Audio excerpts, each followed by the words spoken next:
मेरा आप सबको शबह शलोम। मेरा यीशु मसीह आपको बहुत सारी आशीषें और बरकतें दे। मेरे प्रियो, आए हम इज़राइल के लिए, यरूशलेम के लिए प्रार्थना करें कि मेरा यहोवा अब्बा इज़राइल को, यरूशलेम को, यहूदियों को शलोम की आशीषें दे और इज़राइल की जो खोई हुई भेड़ें हैं वो यीशु मसीह के नाम से बचाई जाएँ। हमारे भारत देश के ऊपर यीशु मसीह का बड़ा अनुग्रह, बड़ी कृपा दृष्टि होने पाए कि भारत वो उद्धार की आशीष को प्राप्त करने पाए। हम यीशु मसीह के नाम से मांगते हैं, आमीन। मेरे प्रियो, यीशु मसीह का बड़ा अनुग्रह है। एक बार फिर से हमें ये मौका मिला और मैं आपसे गुजारिश करूंगा कि आप बड़े ध्यान से इन वचनों को सुने और इन वचनों को शेयर करें ताकि सच में यीशु मसीह का कलाम फैलने पाए। यहोवा आप सबके साथ हो, आपको बहुत सारी आशीषें और बरकतें दे। मेरे प्रियो, हम बुक ऑफ रेवलेशन के ऊपर, अब प्रकाशित वाक्य के ऊपर स्टडी कर रहे हैं और आज हम 67th पार्ट के अंदर है। पिछले 66 भागों में हमने बहुत सारी बातों को सीखा, कवर किया और आज हम 67वें भाग के अंदर है मेरे प्रियो, और हम 7 ट्रम्पेट्स के ऊपर गौर कर रहे हैं। और आज हम 6वें स्वर्गदूत ने जब तुरी फूकी तो उसके ऊपर हम अध्ययन करेंगे कि जब 6ठे स्वर्गदूत ने तुरी को फूका तो क्या हुआ। मेरे प्रियो, 6ठे स्वर्गदूत की तुरी की आवाज़ से क्या विपत्ति इस पृथ्वी के ऊपर आई, क्या कुछ इस पृथ्वी के ऊपर हुआ। और मेरे प्रियो, एक भयानक अंधकार क्या पृथ्वी के ऊपर छाया, इस विषय के ऊपर हम अपना ध्यान केंद्रित करेंगे मेरे प्रियो। तो बाइबल बयान करती है, प्रकाशित वाक्य 13 अध्याय उसके 9 अध्याय उसके 13 से 17 वचन में, क्योंकि पिछली बार हमने जब 5वीं तुरी के बारे में सीखा था कि जब 5वां ट्रम्पेट फूका गया, जो कि आगे फूका जाएगा मेरे प्रियो, और अब 6ठे स्वर्गदूत ने जब तुरी फूकी तो उसके बारे में क्या लिखा है। जब 6ठे स्वर्गदूत ने तुरी फूकी तो सोने की वेदी एलोहिम के सामने है, उसके सींगों में से मैंने ऐसा शब्द सुना मानो कोई 6ठे स्वर्गदूत से जिसके पास तुरी थी कह रहा था, उन 4 स्वर्गदूतों को जो बड़ी नदी फरात के पास बंधे हुए हैं खोल दे। और वे चारों दूत खोल दिए गए जो उस घड़ी और दिन और महीने और वर्ष के लिए मनुष्यों की 1/3 को मार डालने के लिए तैयार किए गए थे। मैं एक बार फिर से पढ़ रहा हूं। जब 6ठे स्वर्गदूत ने तुरी फूकी, जब 6ठा स्वर्गदूत तुरी को बजाता है, तुरी को फूकता है, तो यहोवा के सामने सोने की एक वेदी है और उस वेदी के अंदर उसके सींगों में से मैंने एक ऐसा शब्द सुना मानो कोई 6ठे स्वर्गदूत से जिसके पास 6ठी तुरी थी यह कह रहा था, उन 4 स्वर्गदूतों को जो बड़ी नदी फरात के पास बंधे हुए हैं उसे खोल दे। वे चारों दूत खोल दिए गए जो उस घड़ी, दिन, महीने और वर्ष के लिए मनुष्यों की 1/3 को मार डालने के लिए तैयार किए गए थे। उनकी फौज के सवारों की गिनती 20 करोड़ थी। मैंने उनकी गिनती सुनी और मुझे इस दर्शन में घोड़े उनके ऐसे सवार दिखाई दिए जिनकी झिल्ल में आग, धूम्रकांत, गंधक के जैसे थी, और उन घोड़ों के सिर सिंह के सिरों के समान थे और उनके मुंह से आग, धुआं और गंधक निकलते थे। मेरे प्रियो, आज हम 6ठे स्वर्गदूत ने जब तुरी फूकी उसके बारे में हम गौर कर रहे हैं। याद रखें कि जब हम देखते हैं कि जब मोहर खुली गई थी तो मोहरों से 7 तुरी निकली, और जब 7वीं तुरी फूकी जाएगी, तो जब 7वीं तुरी फूकी, स्वर्गदूत ने तुरी फूकी, तो बताया गया कि जो राज्य है वो मसीह का हो जाएगा। यानी कि ये जो 6ठी तुरी है एक अंतिम विपत्ति, एक भयानक विपत्ति की ओर इशारा कर रही है। मेरे प्रियो, ये ऐसी विपत्ति होगी इस दुनिया के अंदर जिसके द्वारा एक बड़ी संख्या में लोग मारे जाएंगे, एक बड़ी संख्या में आबादी जो है वो नाश कर दी जाएगी। और जब 6ठे स्वर्गदूत ने तुरी फूका तो एक आवाज आई। एक फुरात नदी का यहां पे बयान है मेरे प्रियो। फुरात नदी ये वो नदी है जो कि बागे अदन से निकलती थी। बागे अदन से 4 नदी निकलती थी और उसमें से एक फुरात नदी भी एक थी मेरे प्रियो। और आज अगर आप फुरात नदी के बारे में देखेंगे तो फुरात नदी जो है वो काफ़ी हद तक सूख चुकी है। पूरी रीति से नहीं सूखा, पर कहीं कहीं वो सूख गया है और कहीं कहीं उसमें पानी बह रहा है मेरे प्रियो, पर पूरी रीति से नहीं सूखा फुरात नदी। और फरात नदी के बारे में एक बड़ी भविष्यवाणी भी है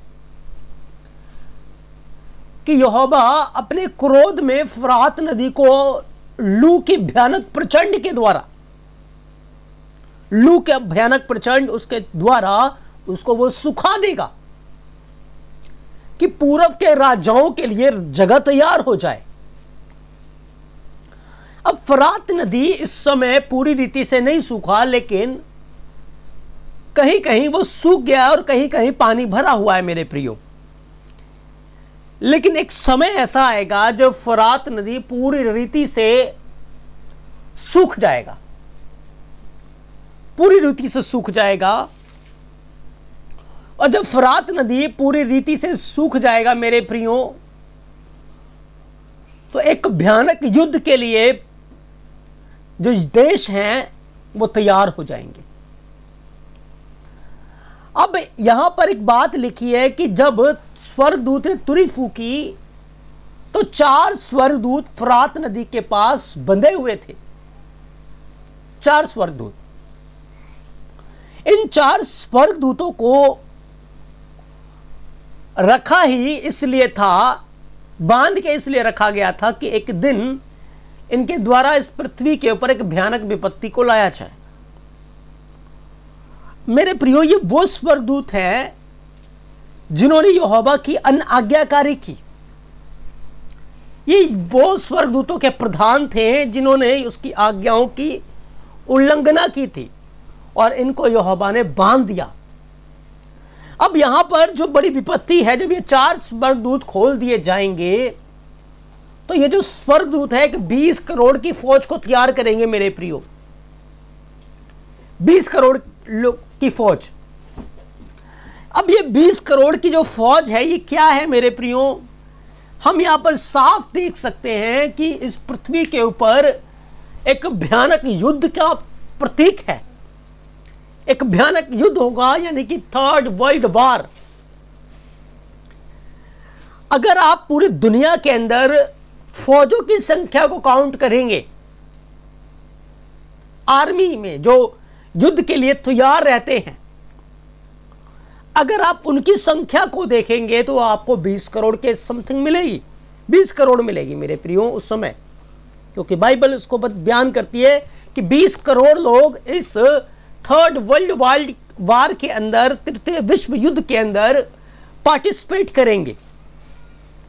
और ये जो 4 स्वर्गदूत खोले गए हैं ये राज्यों को, देशों को युद्ध के लिए तैयार करेंगे मेरे प्रियो। ये अमेरिका को तैयार करेंगे, रशिया को तैयार करेंगे, इजराइल को तैयार करेंगे, इंडिया, सबको तैयार करेंगे बड़े वर्ल्ड वार के लिए। इस समय जब वर्ल्ड वार होता है, हम इसकी अफवाहें ही सुनते हैं कि वर्ल्ड वार होने वाला है, वर्ल्ड वार होने वाला है, पर होता नहीं है। लेकिन उस समय जब ये समय आएगा, 6ठी तुरी फूकी जाएगी, तो सच में भयानक वर्ल्ड वार होगा मेरे प्रियो। उसने बताया कि 1/3 को मार डालने के लिए, यानी कि जब 3rd वर्ल्ड वार होगा तो इस दुनिया में 1/3 जनसंख्या पूरी रीति से तबाह हो जाएगी, पूरी रीति से खत्म हो जाएगी।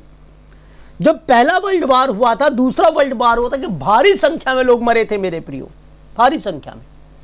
लेकिन अब जब 3rd वर्ल्ड वार होगा तो 1/3, यानी कि अभी तकरीबन 750 करोड़ लोग इस दुनिया के अंदर रहते हैं। 250 करोड़ लोग मर जाएंगे इसमें से, 1/3, या उस समय तक जो भी आबादी होगी उसकी 1/3 इस वार के द्वारा, इन 4 स्वर्गदूतों के द्वारा मार दिए जाएंगे। आगे उसने कहा उसकी फौज के सवारों की गिनती 20 करोड़ थी। मैंने उनकी गिनती सुनी और मुझे इस दर्शन में घोड़े और उनके सवार दिखाई दिए जिनकी झिल्लम में आग धूम्रकांत गंधक के जैसे थी। उनके घोड़ों के सिर सिंहों के सिरों के समान थे। कहता उन घोड़ों के सिर सिंहों के सिरों के समान थे। उनके मुंह से आग, धुआं, गंधक निकलते। मेरे प्रियो, घोड़ा रफ्तार को दिखाता है। घोड़ा युद्ध के दिन के लिए तैयार किया जाता है, और आज युद्ध के दिन के लिए मिसाइल तैयार की जा रही है, परमाणु बम तैयार किए जा रहे, रॉकेट तैयार किए जा रहे हैं, फाइटर जेट तैयार किए जा रहे हैं। जैसे पहले के समय में युद्ध के लिए घोड़े तैयार होते थे, आज के समय में मिसाइल, रॉकेट, परमाणु बम ये तैयार किए जा रहे हैं। घोड़े के मुंह सिर के समान, शेर के समान नहीं है, लेकिन आज के जो रॉकेट्स है, मिसाइल्स है, वो शेर के समान है मेरे प्रियो।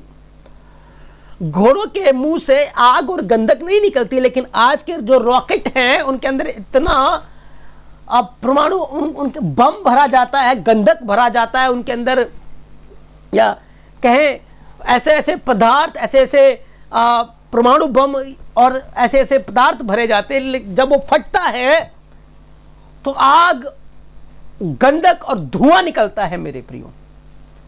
जब रॉकेट जाएगा, वो किसी चीज से टकराएगा तो क्या होगा मेरे प्रियो, वहां पर आग लग जाएगी, एक भारी संख्या में लोग मरते हैं, भारी संख्या में एक नुकसान होता है।